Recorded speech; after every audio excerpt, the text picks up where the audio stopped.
ആണ് പറയുന്നത്. സെക്സ് ആണ് ഫുള്ള് പറയുന്നത്. ഫുള്ള് പറയുന്നത് സെക്സ് തന്നെയാണ്. യാതൊരു മെച്ചക്കാര്യം വെച്ചാൽ എന്റെ ഡ്രസ് ആയിട്ടിരിക്കുന്നത് ചെറിയ ഫോൺ കാണിക്കാൻ പറ്റുമോ, വീഡിയോ കോളിൽ കാണിക്കും. എന്നോട് ഇയാൾ വീഡിയോ കോൾ ചെയ്യുക, വീഡിയോ കോൾ ചെയ്യുക. ഞാൻ കട്ട് ചെയ്ത് വിടും, വീണ്ടും വിളിച്ചോണ്ട് ഞാൻ കട്ട് ചെയ്യും. അപ്പൊ എന്റെ അടുത്ത് ദേഷ്യപ്പെട്ട് നിങ്ങൾ പിന്നെ ഇങ്ങനെ വീഡിയോ കോൾ ചെയ്യാതിരുന്നാൽ എങ്ങനെയാണ്, എനിക്ക് നിങ്ങളുടെ ശരീരഭാഗം കാണണ്ടേ, എന്നാലും അങ്ങനെ ചെയ്യണം. എന്റെ ഭാഗം ഞാൻ വേണമെങ്കിൽ അയച്ചു തരാം, എന്റെ പിന്നെ സംഭവം ഞാൻ അയച്ചു തരാം, ഫോണിലേക്ക് പിക്ക് അയച്ചു തരാം. Hello welcome back to another video. ഞാൻ വർഷ. അപ്പോൾ നമ്മുടെ പുതിയൊരു വീഡിയോയിലേക്ക്, പുതിയൊരു ടോപ്പിക്കിലേക്ക് എല്ലാവർക്കും സ്വാഗതം. അപ്പോൾ പ്രിയമുള്ളവരെ, ഞാൻ ഇന്ന് കൊണ്ടുവന്നിരിക്കുന്ന ടോപ്പിക്ക് മറ്റൊന്നുമല്ല, നിങ്ങൾക്ക് എല്ലാവർക്കും അറിയാമല്ലോ, നമ്മുടെ മുരാരി സ്വാമി ഇപ്പോൾ ഹരഹര പാടുകയാണ് ഇവിടെ അങ്ങ് ജയിലിൽ. അപ്പോൾ ഈ മുരാരി സ്വാമി പറയുന്നത് എന്നെ 20 ലക്ഷം രൂപയ്ക്ക് വേണ്ടി പെടുത്തി എന്നുള്ളതാണ് പുള്ളിയുടെ വാദം. ഇതിനിടയ്ക്ക് ഇപ്പം നടന്നൊരു സംഭവം എന്താണെന്ന് വെച്ചാൽ, ട്രാൻസ്ജെൻഡർ ആയിട്ടുള്ള ഒരു പെണ്ണ് എന്തെടുക്കുന്നു, മുരാരി സ്വാമിക്കെതിരെ വിമർശനവുമായിട്ട് അല്ലെങ്കിൽ ആരോപണവുമായിട്ട് കേസ് ഉൾപ്പെടെ കൊടുത്തുകൊണ്ടും രംഗത്ത് വന്നിട്ടുണ്ട്. അവർക്ക് ഒരു അഫെയർ ഉണ്ടായിരുന്നു, അതിൻ്റെ ചില ഇഷ്യൂവും കാര്യങ്ങളും ഒക്കെ ആയിട്ട് ബന്ധപ്പെട്ട് അവരൊരു ഇയാളെ കാണാറുണ്ട് പറഞ്ഞിട്ട് ഇയാളെ കാണാൻ പോയി. ശേഷം പിന്നെ നടന്നത് എന്താണെന്നുള്ളത് ആ ട്രാൻസ് വുമണായിട്ടുള്ള ആള് തന്നെ പറയട്ടെ. നിങ്ങൾ അവസാനം വരെ കാണുക, അതിനുശേഷം നമുക്ക് സംസാരിക്കാം. ഇത് ഈ മുരാരി പിന്നെ നിരഞ്ജന എപ്പോഴാണ് കാണുന്നത്? ഇത് മുരാരി എന്നെ കാണുന്നത് 2024 ഞാൻ ഇദ്ദേഹത്തിനെ വിളിച്ചിരുന്നു, കോൾ ചെയ്തിരുന്നു. ഇദ്ദേഹം വിളിച്ച് പറഞ്ഞു അങ്ങനെ പൂജ പരിഹാരം, ഞാൻ എന്റെ കാര്യങ്ങൾ പറഞ്ഞു കൊടുക്കാറുണ്ട്. അപ്പൊ അതിൽ പറഞ്ഞു നോക്കാന്ന് പറഞ്ഞു. എന്തുവായിരുന്നു മുരാരിയോട് പറഞ്ഞെന്തായിരുന്നു, ആവശ്യം എന്തായിരുന്നു? അതെന്റെ പാർട്ട്ണറുമായിട്ടുള്ള ഒരു ഇഷ്യൂസിൽ ഒരു ബുദ്ധിമുട്ട് വന്നപ്പോൾ ഞാൻ എന്റെ കല്യാണം നടക്കാതെ വന്നപ്പോൾ അങ്ങനെ ഒരു സമീപിച്ചതാണ് ഞാൻ പുള്ളിനെ. ഈ പുള്ളി എന്റെ അടുത്ത് പറഞ്ഞു ഫണ്ട് ഇത്രയും ആകുമെന്ന് പറഞ്ഞു. ഫണ്ട് ഇത്രയാവും പറഞ്ഞു? ഇത്രയും എമൗണ്ട് ആകുമെന്ന് പറഞ്ഞു. എത്ര എമൗണ്ട് പറഞ്ഞു? എത്രയായിരുന്നു? 20,000 രൂപയോളം ആകുമെന്ന് പറഞ്ഞു. എനിക്ക് ഫണ്ട് അന്നേരം എന്റെ കയ്യിൽ ഉണ്ടായിരുന്നില്ല. അപ്പൊ ഞാൻ അദ്ദേഹത്തിനോട് പറഞ്ഞു ഞാൻ വിളിക്കാം, ഞാനിപ്പോൾ എൻക്വയറി ചെയ്യുന്നുള്ളൂ, ഞാൻ പിന്നീട് വിളിക്കാന്ന് പറഞ്ഞ് ഫോൺ കട്ട് ചെയ്തു. അതിനുശേഷം 2025 വന്നപ്പോൾ ഞാൻ ഇദ്ദേഹത്തിന് കോൾ ചെയ്തു. എനിക്ക് കുറച്ച് ബുദ്ധിമുട്ടുകളും മനോവിഷമങ്ങളും ടെൻഷൻസും ഒക്കെ വന്നപ്പോൾ ഞാൻ ഇദ്ദേഹത്തിന് കോൾ ചെയ്തിരുന്നു. ഞാൻ ചോദിക്കാം, ആദ്യം എത്ര രൂപ കൊടുത്തായിരുന്നു പുള്ളിക്ക്? 5,000 എമൗണ്ട് കൊടുത്തു. 5,000 എമൗണ്ട് കൊടുത്തു. 5,000 എമൗണ്ട് കൊടുത്തു കഴിഞ്ഞപ്പോൾ അദ്ദേഹം പറഞ്ഞു ഇത് പോരാ, ബാക്കി എമൗണ്ടും കൂടെ വേണമെന്ന് പറഞ്ഞിട്ട് 20 ആക്കി തരണമെന്ന് പറഞ്ഞു. അങ്ങനെ 20 തികച്ച് ഞാൻ അദ്ദേഹത്തിന് വിട്ടുകൊടുത്തു. അപ്പൊ ഈ മുരാരിയോട് സംസാരിക്കുമ്പോഴത്തേക്ക് ട്രാൻസ്ജെൻഡർ ആണെന്നൊരു തന്നെയാണ് സംസാരിച്ചു തുടങ്ങുന്നത്? ഞാൻ അദ്ദേഹത്തിന്റെ അടുത്ത് എന്റെ ഐഡന്റിറ്റി വെളിപ്പെടുത്തിയിട്ടുണ്ടായിരുന്നു. തുടക്കത്തിൽ വെളിപ്പെടുത്തിയിരുന്നു, ഞാൻ ഇന്ന ആളാണ്, ഇത് ഇന്ന പ്രൊഫഷണലാണ്, ഇന്നയാണ് എന്റെ പേര് എന്നൊക്കെ പറഞ്ഞു. എന്റെ പ്രൊഫഷനിൽ എന്താ വർക്ക് ചെയ്ത്? Makeup artist? മേക്കപ്പാണ്, അതെ, മേക്കപ്പ് ആർട്ടിസ്റ്റ് ആണ്. അദ്ദേഹം അടുത്ത് പറഞ്ഞു ഓക്കെ, അതിനെന്താ, നിങ്ങളെപ്പോലെ ഒരുപാട് ആൾക്കാർ എന്റെ അടുത്ത് വരാറുണ്ട്. പേരൊന്നും ഞാൻ ചോദിക്കാൻ പോയില്ല. പക്ഷെ അദ്ദേഹം ഒരുപാട് ട്രാൻസ് ഇപ്പൊ മാധ്യമങ്ങൾ തിളങ്ങി നിൽക്കുന്ന ഒരുപാട് ട്രാൻസ്ജെൻഡേഴ്സിന്റെ പേര് പറഞ്ഞു. അതൊക്കെ ഞാൻ പറയാൻ ആഗ്രഹിക്കുന്നില്ല. ഇതിനുശേഷം ഈ പറയുന്ന അതേ പൂജയും കാര്യങ്ങളൊക്കെ നടത്തുന്നത് പറഞ്ഞു. പിന്നെ ഇദ്ദേഹത്തിന്റെ ടോക്ക് വീണ്ടും പണം തന്നെ ചോദിച്ചിരിക്കുന്നത്. പണം ചോദിക്കുന്നു. അദ്ദേഹത്തിന്റെ സ്വഭാവം അങ്ങനെയാണല്ലോ. ശേഷിന്റെ അടുത്ത് പറയുന്നത് എന്താ ഡ്രസ് ഇട്ടിരിക്കുന്നത്, ഏത് രീതിയിലുള്ള ഡ്രസ്സാണ് ഇട്ടിരിക്കുന്നത്, ഒന്ന് വീഡിയോ കോളിൽ വരാമോ? ഞാൻ പറഞ്ഞില്ല. വീഡിയോ കോളിൽ വരാമോ, അത് കാണിച്ചു തരാമോ എന്നൊക്കെ ഇങ്ങനെ ആവശ്യപ്പെട്ടു. അപ്പൊ ഞാൻ പറഞ്ഞു, ഞാൻ അത് കേട്ടപ്പോൾ തന്നെ ഞാൻ ഫണ്ട് തിരിച്ച് ചോദിച്ചു. ഈ ശരീരം കാണിച്ചു തരാമോ എന്ന് കൊച്ചയ്ക്ക് ചോദിക്കും അല്ലേ? പച്ചക്ക് തന്നെ ചോദിച്ചതേക്കും. അപ്പൊ ഞാൻ പറഞ്ഞു ഒന്ന് എനിക്ക് എന്റെ ഫണ്ട് തിരിച്ചു തന്നേക്കും. കാര്യം അത് ഇങ്ങനെ ചോദിക്കുമ്പോൾ അയാളൊരു ശരിക്കുള്ള ഒരു തന്ത്രിയാണെന്ന് എനിക്ക് വിശ്വസിക്കാൻ പറ്റുന്നില്ല. കാരണം എന്ന് വെച്ചാൽ അദ്ദേഹം ഇങ്ങനെ ഒരു തന്ത്രി ചോദിച്ചു, ഒരു അമ്പലത്തിലൊരു തന്ത്രി ഇങ്ങനെ ചോദിച്ചോ? അല്ല, എപ്പോഴാണ് പുള്ളി സംസാരിക്കുന്നത്? രാത്രി എല്ലാവരും ഉറങ്ങി കഴിഞ്ഞാണ് എപ്പോഴാണ് സംഭാഷണം? രാത്രിയിലാണ് വിളിക്കുന്നത്, പകല് വിളിക്കരുതെന്ന് എൻ്റെ അടുത്ത് ആവശ്യപ്പെട്ടിട്ടുണ്ട്. രാത്രി എല്ലാവരും ഉറങ്ങി കഴിഞ്ഞിട്ടാണ് വിളിക്കുന്നത് അല്ലേ? ഞാൻ പൂജയിലാണെന്നൊക്കെ പറഞ്ഞ് കുറെ പിക്കുകൾ അയച്ചു തരും. അപ്പൊ ഈ രാത്രി സംസാരിക്കുമ്പോൾ ടോക്ക് മാറുകയാണ്, വിഷയം മാറുകയാണ് അല്ലേ? സെക്സ് ആണ് പറയുന്നത്. സെക്സ് ആണ് ഫുള്ള് പറയുന്നത്. ഫുള്ള് പറയുന്നത് സെക്സ് തന്നെയാണ്. യാതൊരു മെച്ചക്കാര്യം വെച്ചാൽ എന്റെ ഡ്രസ് ആയിട്ടിരിക്കുന്നത് ചെറിയ ഫോൺ കാണിക്കാൻ പറ്റുമോ, വീഡിയോ കോളിൽ കാണിക്കും. എന്നോട് ഇയാൾ വീഡിയോ കോൾ ചെയ്യുക, വീഡിയോ കോൾ ചെയ്യുക. ഞാൻ കട്ട് ചെയ്ത് വിടും, വീണ്ടും വിളിച്ചോണ്ട് ഞാൻ കട്ട് ചെയ്തു. അപ്പൊ എന്റെ അടുത്ത് ദേഷ്യപ്പെട്ട് നിങ്ങൾ പിന്നെ ഇങ്ങനെ വീഡിയോ കോൾ ചെയ്യാതിരുന്നാൽ എങ്ങനെയാണ്, എനിക്ക് നിങ്ങളുടെ ശരീരഭാഗം കാണണ്ടേ, എന്നാലും നമുക്ക് ഒരു കാര്യങ്ങൾ ചെയ്യാൻ പറ്റുള്ളൂ. ഞാൻ പറഞ്ഞു ഇനി എന്റെ ഫണ്ട് ഇങ്ങനെ തിരിച്ചു തന്നേക്കാന്ന് പറഞ്ഞു. അപ്പൊ എന്നെ ഭീഷണിപ്പെടുത്തി. ഫണ്ട് തന്നാൽ നിന്നെ ഞാൻ ഈ ഫണ്ട് നീ തിരിച്ചു ചോദിച്ചാൽ നിന്നെ ഞാൻ ഇല്ലാതാക്കും എന്ന് പറഞ്ഞിട്ട് ഒരുപാട് ഭീഷണി വന്നിട്ടുണ്ടല്ലേ.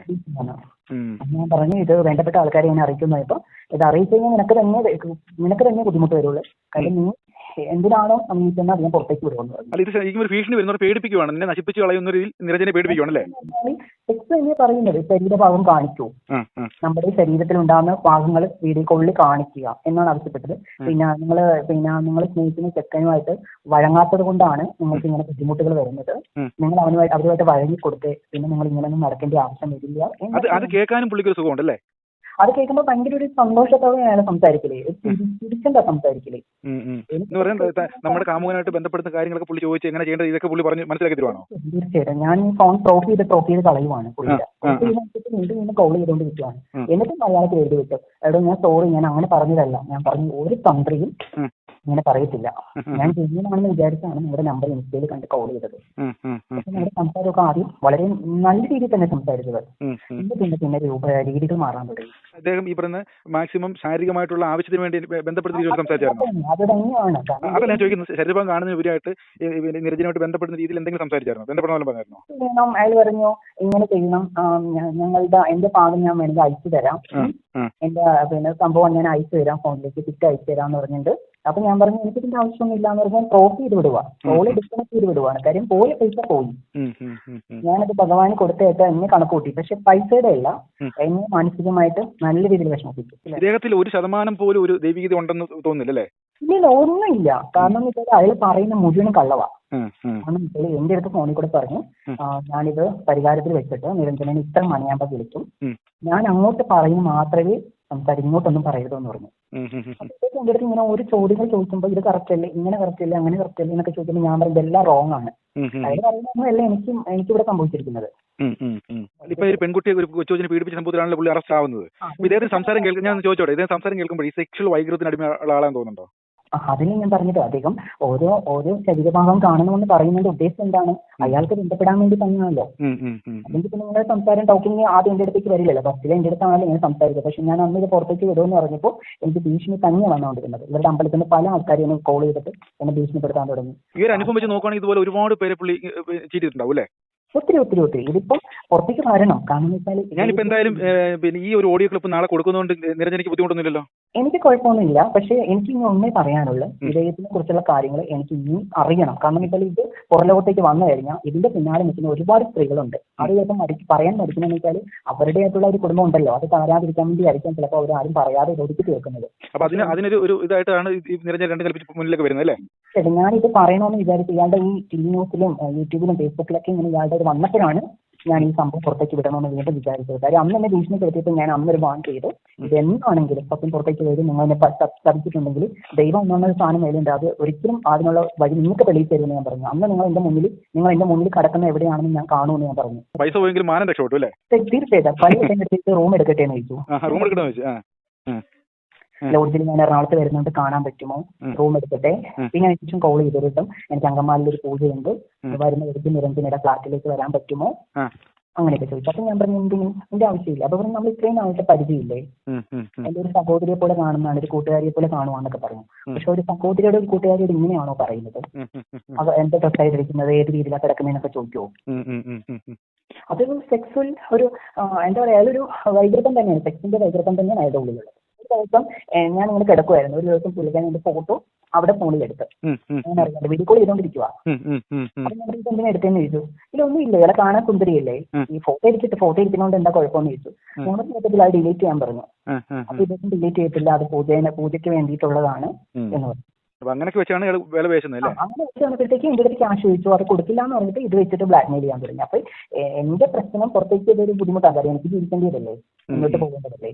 അപ്പൊ അത് വെച്ചിട്ട് ഞാൻ ഇത്രയും നാൾ വരെ കണ്ണടച്ച് നടന്നു. പക്ഷെ ഇയാളെ പിടിച്ചു എന്ന് അറിഞ്ഞപ്പോൾ എനിക്കിത് പുറത്തേക്ക് വിടണമെന്ന് വളരെ വളരെ വളരെ ഞാനിത് മുന്നിട്ട് ഇറങ്ങണം തന്നെയാണ് ഞാൻ തീരുമാനം എടുത്തത്. അപ്പൊ നമ്മുടെ മുരാരി സ്വാമിയുടെ ലീലാവിലാസങ്ങൾ നിങ്ങൾ കേട്ടല്ലോ. ഒരു ട്രാൻസ്ഫോമനായ ഒരു വ്യക്തിയോട് അദ്ദേഹം നടത്തിയ പരാക്രമണങ്ങൾ, അല്ലെങ്കിൽ ഇവരിനിയിപ്പോൾ വീഡിയോ കോൾ അങ്ങോട്ടും ഇങ്ങോട്ടും ചെയ്യുമായിരുന്നോ എന്നുള്ളതൊന്നും അറിഞ്ഞുകൂടാ. അത് വ്യക്തമായിട്ട് ഇതിനകത്ത് എപ്പോഴും പറയുന്നില്ല. ഒരു പ്രാവശ്യം അവസാനം വരുമ്പോൾ പറയുന്നുണ്ട് എന്നെ വീഡിയോ കോൾ ചെയ്യുന്ന സമയത്ത് ഫോട്ടോ ഏതാണ്ട് എടുത്തെന്നോ ഇനി സ്ക്രീൻഷോട്ട് എടുത്തെന്നായിരിക്കും ഉദ്ദേശിച്ചത്, എന്താണെന്ന് അറിഞ്ഞുകൂടാ അതിനെക്കുറിച്ച്. അപ്പോൾ എന്നിരുന്നാലും അപ്പോൾ അദ്ദേഹത്തിൻ്റെ സ്വഭാവം എന്ന് പറഞ്ഞാൽ ഇത് കേൾക്കുമ്പോൾ നമുക്ക് മനസ്സിലാവും. ഫിലിപ്പ് മാഡിൻ്റെ വിഷയം നമ്മൾ കേട്ടതാണല്ലോ. ഈ ആത്മീയ ദൈവങ്ങളും ആൾദൈവങ്ങളും പിന്നെ ഈ പറയുന്ന മോട്ടിവേറ്റർമാരൊക്കെ ഒരു നാണയത്തിൻ്റെ രണ്ട് വശങ്ങളാണ്. നമ്മൾ എന്തെങ്കിലുമൊക്കെ പ്രശ്നങ്ങളുള്ളെങ്കിൽ അത് ഓടിപ്പോയി അവരോട് തുറന്ന് നമ്മുടെ രഹസ്യങ്ങൾ മൊത്തം അങ്ങ് പറഞ്ഞു കഴിഞ്ഞാൽ എൻ്റെ പ്രിയമുള്ള കൂടുതലും പെണ്ണുങ്ങളാണ് പെട്ടുപോകുന്നത്. അതുകൊണ്ടാണ് പറയുന്നത്, നിങ്ങൾ നിങ്ങളുടേതായിട്ടുള്ള രഹസ്യങ്ങളെല്ലാം പോയി അങ്ങ് തുറന്ന് പറയും. അതെന്തെടുക്കും, അത് വെച്ചുകൊണ്ട് ഇവർ നിങ്ങളെ തന്നെ നാളെ ചൂഷണം ചെയ്യും. അതാണ് ഇപ്പം കണ്ടുവരുന്നത്, നടന്നു വരുന്നത്. അതുകൊണ്ട് ഇനിയെങ്കിലും നിങ്ങൾ ഇതുകൊണ്ടൊന്നും മാറുമെന്ന് ഞാൻ പ്രതീക്ഷിക്കുന്നില്ല. എങ്കിലും ഒരാളെങ്കിലും ഒന്ന് മാറിയാൽ കൊള്ളാം എന്നുണ്ട് എനിക്ക്. അതുകൊണ്ടാണ് പറയുന്നത്, ആൾ ദൈവങ്ങളുടെ മോട്ടിവേറ്റർമാരുടെയൊക്കെ മുമ്പിൽ പോയി നിങ്ങളുടെ ജീവിതത്തിൻ്റെ രഹസ്യങ്ങൾ തുറന്നു പറയുന്നവർ, നിങ്ങൾക്കിതൊരു പാഠമായിരിക്കണം. നമ്മളെ അവർക്ക് അത് വെച്ചുകൊണ്ട് ഏത് തരത്തിൽ വേണമെങ്കിലും എന്തെടുക്കാം, മിസ്യൂസ് ചെയ്യാം. അത് നമ്മുടെ ജീവിതം തന്നെ തകരുന്നതിന് കാരണമാവും. അപ്പോൾ ഇനിയെങ്കിലും എൻ്റെ പ്രിയമുള്ളവർ ചിന്തിച്ചിട്ട് തീരുമാനങ്ങൾ എടുക്കുക എന്നുള്ളതാണ് എനിക്ക് ഈ വിഷയത്തിൽ പറയാനുള്ളത്. അപ്പോൾ നമ്മൾ അവസാനം വരെ കണ്ടതും കേട്ടതുമായ എല്ലാവർക്കും നന്ദി പറയുന്നു. അപ്പോൾ നമുക്ക് എല്ലാ തരത്തിലുമുള്ള സപ്പോർട്ട് നൽകി കൂടെ നിൽക്കുക. വേറെ ഒരു വീഡിയോ വിശേഷങ്ങളുമായി വീണ്ടും കാണാം നമുക്ക്. അതുവരെയും എല്ലാവർക്കും ബൈ. താങ്ക്